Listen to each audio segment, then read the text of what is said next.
Sleep better at 80 to 3 calm tips that truly work. Have you ever stared at the ceiling for hours, wishing your mind would stop racing? The clock ticks, the house is quiet, but sleep just won't come. You fluff the pillow, adjust the blanket, close your eyes tighter.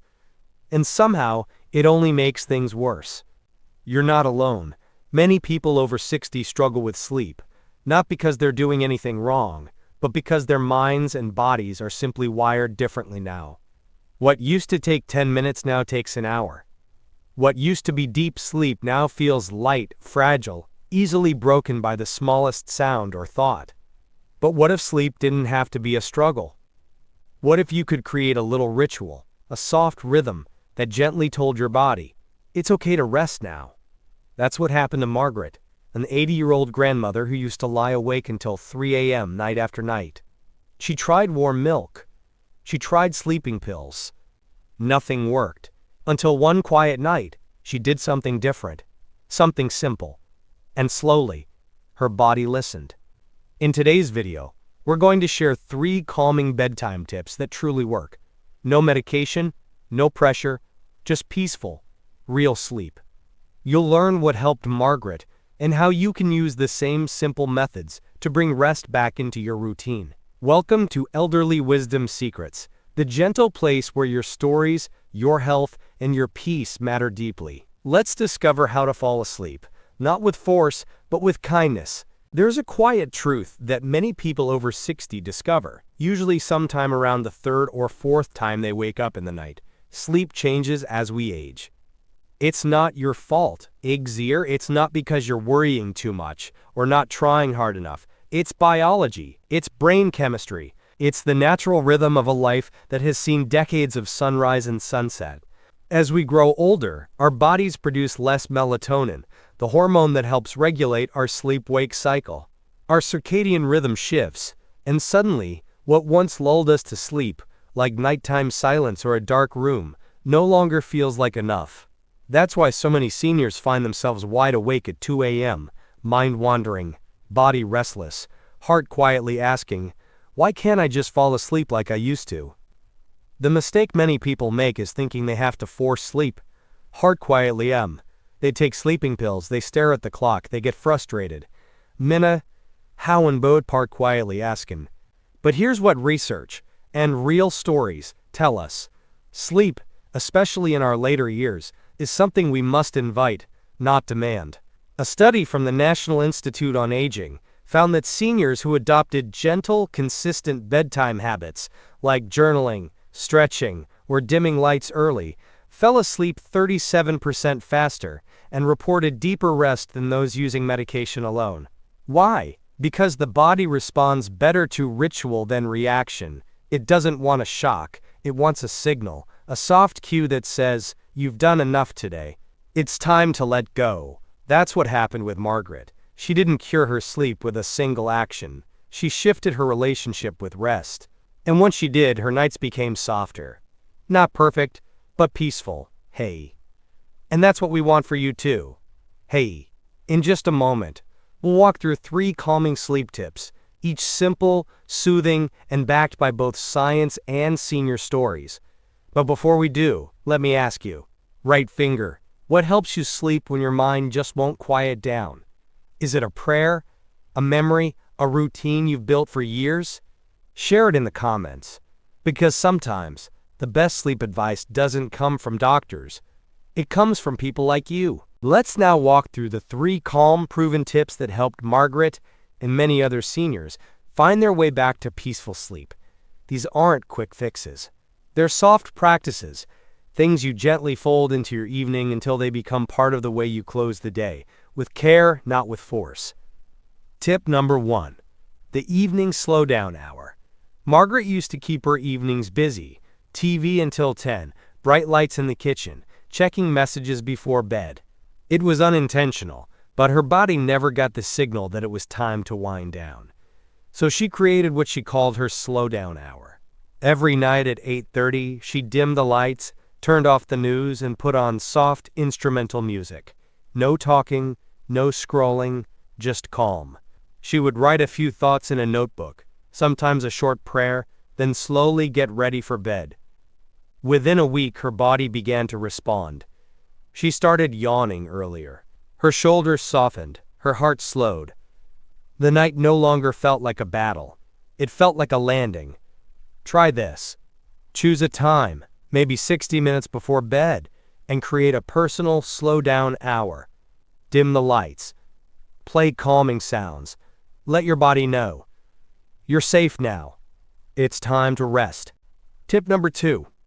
The gentle body scan. The second thing Margaret tried came from a technique her physical therapist taught her, a body scan. It's not fancy. You simply lie down, close your eyes, and bring your attention to one part of the body at a time. Negus. Start with your toes. Wiggle them. Relax them. Move up to your calves, your knees, your hips, your stomach. Breathe gently as you go. Margaret said, "It's like checking in with every part of me and telling it, you can stop working now." She rarely made it past her chest before falling asleep. Why it works. This method engages your brain just enough to keep it from wandering into worry, but gently enough to allow rest to take over. Try this. Next time you're lying in bed, try the body scan instead of trying to shut off your thoughts. Guide your mind inward, not away. Tip number 3. Replace the clock with a comfort cue. For months, Margaret would check the clock every time she woke up during the night. 1:47, 2:26, 3:15. Each glance made her more frustrated, and that frustration made sleep even harder. So she moved the clock out of view and replaced it with something else. A tiny lavender sachet she kept by her pillow. Every time she woke up, she would hold it, breathe deeply, and say to herself, "I don't need to know the time. I only need to rest." It was a small shift, but a powerful one. Why it works. Sleep isn't linear. It comes in waves. Waking up briefly is normal. What matters is how we respond. Comfort cues like a soft scent, a warm phrase, or a calming object help the brain re-enter rest without resistance. Try this. Find one small object or phrase that brings you peace. Make it your nighttime companion, not to force sleep, but to welcome it gently back. These 3 tips, slowing down your evening, scanning the body with kindness, and replacing the clock with comfort, aren't about fixing sleep. They're about befriending it again, because the truth is, at 80, you don't need 8 hours straight. You need rest that feels safe, steady, and soft. And that kind of rest starts with how you treat yourself when the lights go out. The most beautiful thing about rest at this stage of life is that it doesn't need to be perfect to be powerful. You don't need 8 uninterrupted hours. You don't need to wake up at sunrise or fall asleep at 9. What matters most is how you feel when you lie down at night, and how you treat yourself when sleep doesn't come as quickly as you'd like.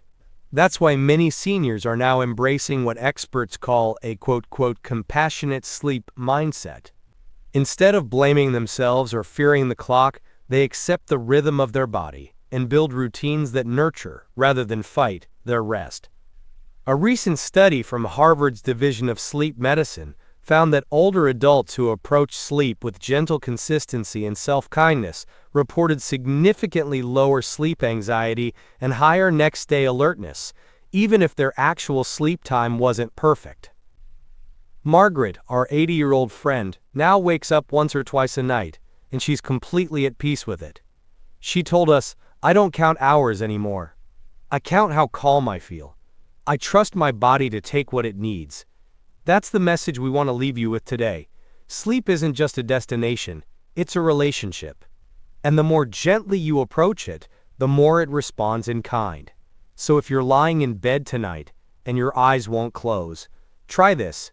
Take a breath.